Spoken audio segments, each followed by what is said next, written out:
Assalamualaikum warahmatullahi wabarakatuh. Dan kepada yang non muslim saya ucapkan salam sejahtera, Tuhan memberkati.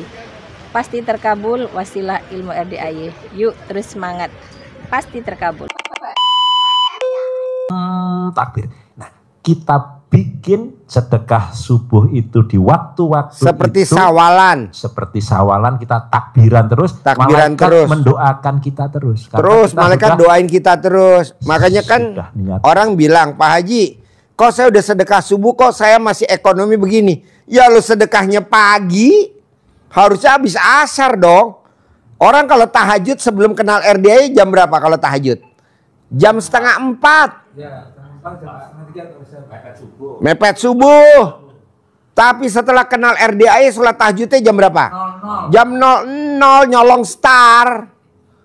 Baca Qurannya biasanya sebelum kenal RDAY baca Qurannya jam berapa?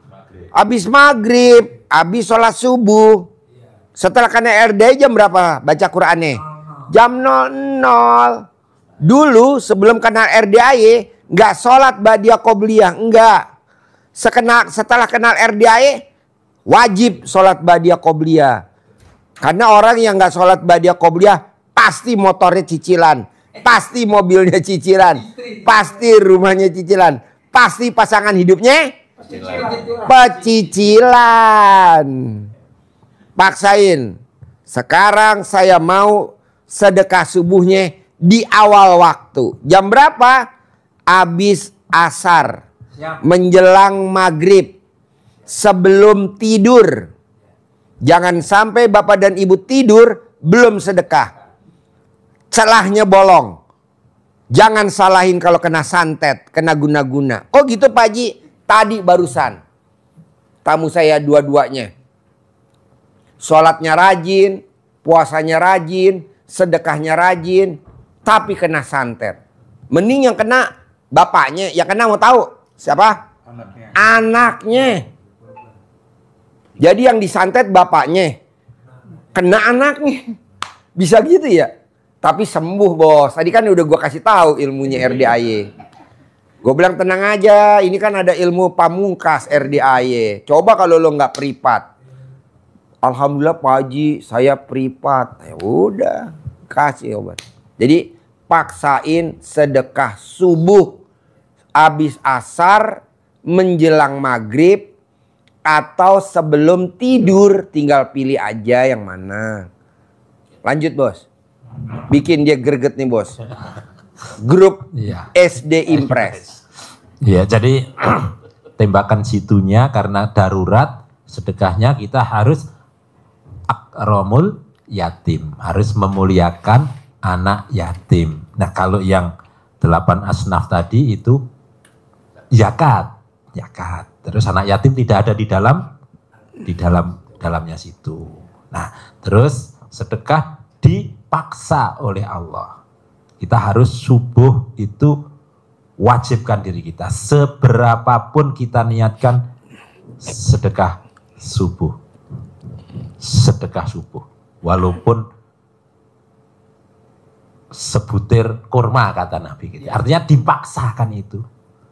Bahkan sedekah yang paling ringan adalah senyum. Maka nanti kalau di depan kita ada kotak keliling, nah kita senyum aja. Kita senyumin. Udah gak senyum. Nah. Atau alat kelamin lo masih yang ke dalam kotak. Ntar kan kejepit. Viral ya. Jadi itu artinya apa? Kita paksain. Maksa itu dalam keadaan sempit kita masih mampu untuk makan.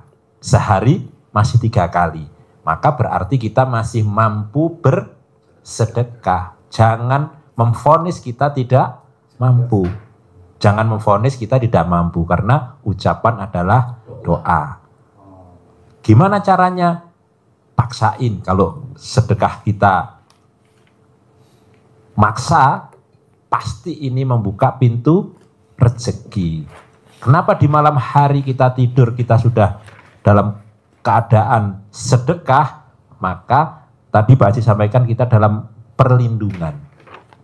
Dalam proses didoakan oleh malaikat. Walaupun nanti suami istri sedekah dalam keadaan lapang maupun sempit, yang kedua ada lagi perintah Allah sedekah dalam keadaan dengan cara terang-terangan maupun atau sembunyi-sembunyi. Sembunyi-sembunyi tahu gak Pak? Sembunyi-sembunyi, jadi Bapak sedekahnya nggak tahu istri gitu. Kayak saya nih, memuliakan anak yatim nih, bikin acara Jumat, Sabtu, Minggu, istri saya nggak tahu. Nggak tahu istri saya. Pokoknya kita bikin. Tahu, Pak, nonton. Hah? Jadi tahu. Oh iya, jadi nonton bini gue ya. Iya. Gitu. Jadi Jumat dari Jumat tuh habis duhur, Sabtu, Minggu kita bikin. Bapak kalau bisa ikut, datang ke sini memuliakan anak yatim. Tugas ibu jagain anak-anak yatim. Kenapa mesti dijagain anak yatim? Karena ibu yatim di RDAY banyak yang anak yatimnya 5, 6, 7. Jadi ibu jagain anak yatimnya karena masih kecil-kecil. Ibu yang nyuapin. Kan kalau anaknya kecil-kecil 5, 6, 7 kan lu nyuapin kan. Kalau nggak disuapin nggak pada kebagian makan. Nah ibu sekalian datang ibadah. Nah ibadah sambil nyuapin anak yatim. Karena anak yatim kadang lari-lari makannya nggak keawasan. Nah tugasnya bapak adalah nyuapin ibu-ibu yatim. Ibu tugasnya gendong anak yatim yang kecil-kecil. Karena yang kecil-kecil lari-lari. Ibu gendong. Tugas bapak gendong ibu yatim. Karena ibu yatim kalau nggak digendong lari-lari Pak. Mau gak Pak? Mau. Wah! Kan 10 miliar nanti. Oh iya. Menang banyak loh. Lanjut bos. Menang banyak dia. Iya, bapak-bapak, ibu-ibu. Kenapa Pak Haji sedekah subuh, sedekah Jumat barokah, sedekah menjadi yang utama, dan kesimpulan dari ilmu yang diajarkan Pak Haji, Bapak buka itu ada di surat Fatir ayat 29. Kenapa? Karena dengan mengamalkan 3 hal yang diajarkan di RDAY ini, rangkumannya di Fatir 29. Di ujung ayatnya disebutkan bahwa tijaroh kita, kehidupan kita, bisnis kita, apapun yang kita usahakan sekarang ini dijamin oleh Allah lan tabur. Apa? Lan tabur, tidak pernah mengalami kerugian, tidak akan mengalami Kebangkrutan. Nggak ada akan. syaratnya, tapi apa syaratnya? Yang pertama adalah baca Quran, yang kedua sholat, yang ketiga sedekah dalam keadaan bukan. Kalau lapang sempit yang tadi yang dicintai Allah. Kalau yang ini sedekahnya infak dalam keadaan dengan kondisi, dengan cara terang-terangan maupun sembunyi-sembunyi. Jadi ada 3 hal. Intinya adalah baca Quran, sholat, badiah qobliyah sebagai penyeimbang, sholat tahajud pasti malam harinya itu, terus sholat taubat. Yang ketiga adalah orang-orang yang sedekah, sembunyi-sembunyi maupun terang-terangan. Itu dijamin oleh Allah tijarohnya lan tabur, tidak mengalami kerugian. Kalau usaha kondisi kita sekarang ini mengalami kemunduran, maka kita evaluasi. Apakah kita baca Qur'annya sudah banyak, sudah kita jalankan semaksimal mungkin, apakah sholat kita sudah optimal, atau sedekah kita sudah optimal. Kalau belum berarti, dan 3-tiganya ini bukan pilihan, karena penyambungnya bukan au, bukan atau, tetapi wa. Tetapi penyambungnya adalah dan. Jadi mesti dikerjain semua. Mesti dikerjain semua. Jangan milih, Pak Haji saya udah ibadah ekstrim. Ya mesti sedekah ekstrim lah. Karena ada di Al-Quran ya. Coba ulangi lagi. Ini agak blow on SD Impress. Si blow on dengarkan. Si blow on.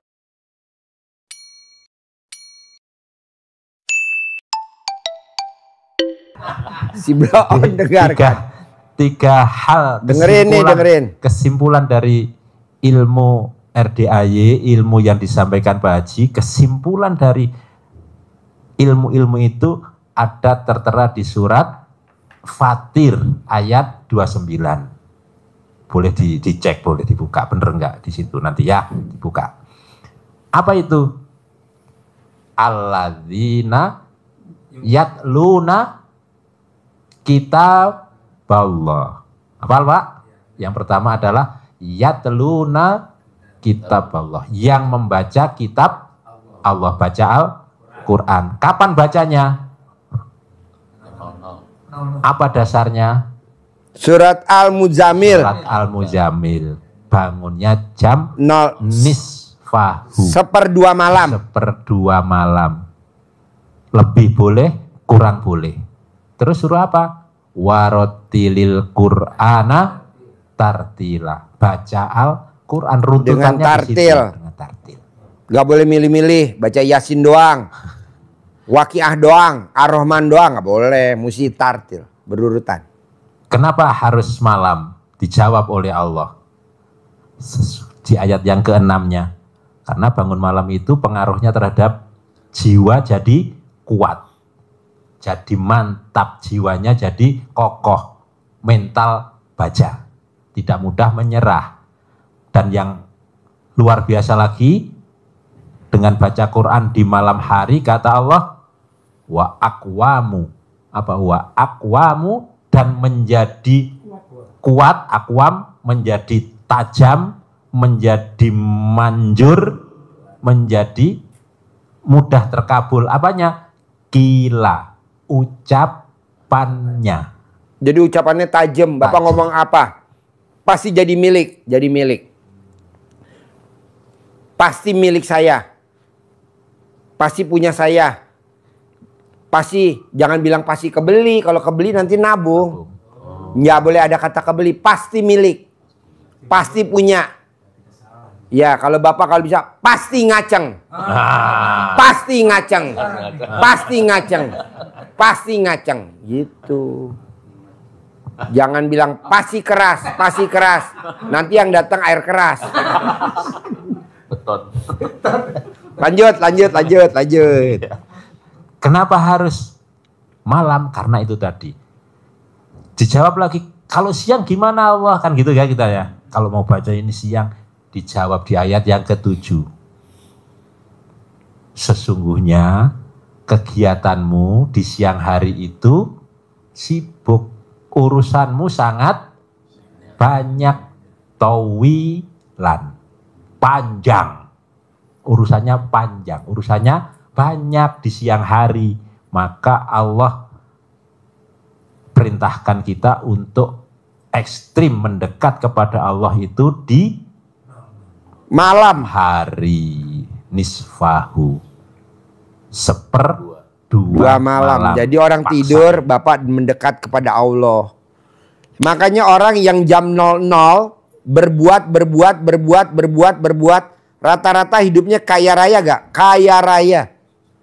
Tapi kalau orang jam 00 tidur sampai pagi, memang punya mobil, tapi mobil cicilan. Memang punya rumah cicilan, tapi punya motor cicilan. Pak Haji, buktinya apa kalau orang yang jam 00 kaya raya? Bapak lihat, pengusaha kue subuh. Bapak lihat pengusaha kue subuh di Pantai Indah Kapuk. Ada gak yang hidupnya susah? Nggak ada. Orang mana? Cina, Medan, Cimen. Coba Bapak lihat. Kue subuh di Senen. Atau yang di Bogor, di Ciawi dah. Pasar Ciawi yang dagang apa tuh? Lepat. Nah, kue subuh. Tajir bos. Kita nih jam 00 kok ya tidur. Nggak bisa lah. Oke lo tidur tapi mobilnya cicilan. Oke lo tidur tapi nanti motornya cicilan. Nah gitu. Nggak boleh. Paksain bangun. Bangun, sholat, tahajud, baca Quran. Genepin dulu. Biar Allahnya takjub. Bisa? Lanjut. Mana? Bapak? Izin satu lagi Pak. Ya boleh. Karena tadi bicara sedekah, jadi kalau sedekah Jumat juga hari Kamis Badasar. Ya, Kamis Badasar. Kamis Badasar.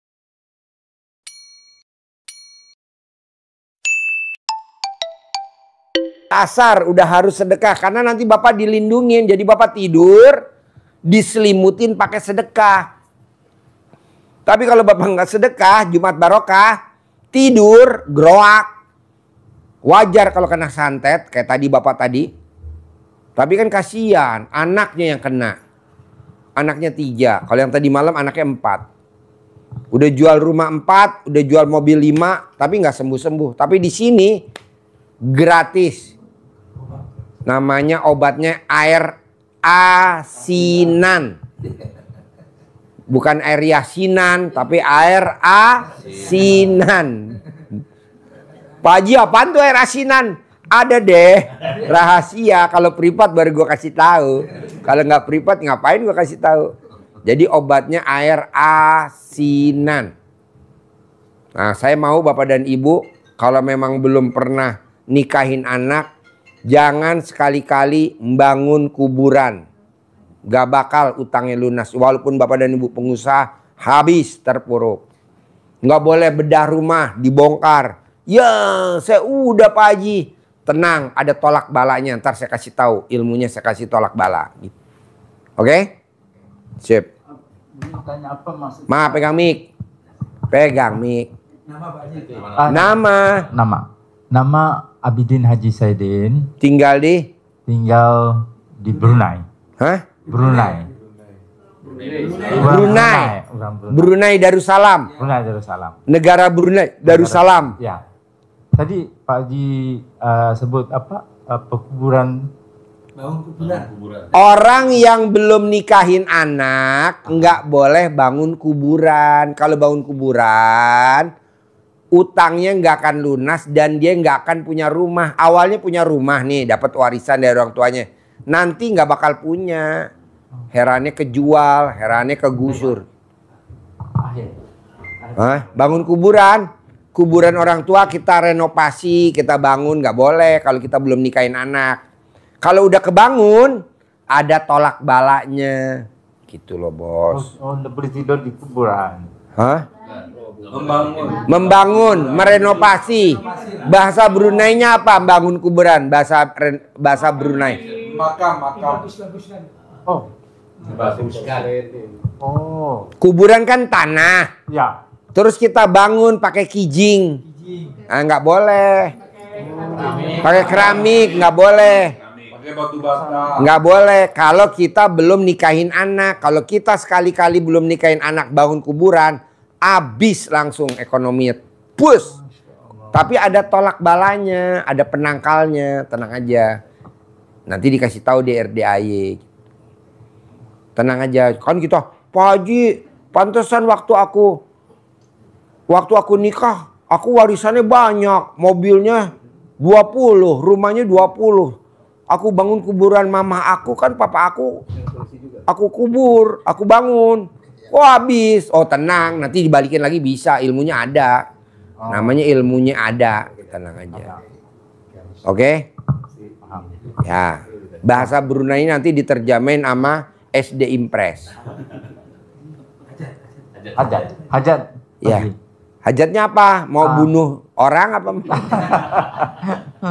Nah, hajat yang sebenarnya yang saya bagi tadi maksa sama Sofian. Yeah. Sofian ada 2. Tapi saya boleh tambah ya. Hajat pertama saya hendak dioperasi mata. Iya. Yeah. Sebab mata saya dua-dua ada glaukoma. Jadi ya itu yang pertama. Yang hajat kedua saya punya lutut sakit, mau dioperasi mungkin bulan Desember nih. Jadi saya pun mau usaha supaya tidak dioperasi. Gampang. Jadi gini, kalau Bapak nanti mau dioperasi matanya boleh, nggak dioperasi matanya juga boleh. Nanti Haji Marco kasih tahu obatnya RDAY, karena dia langsung yang praktekin. Kalau kaki Bapak lututnya mau dioperasi nggak usah, nanti saya kasih centong. Nanti dicentongin.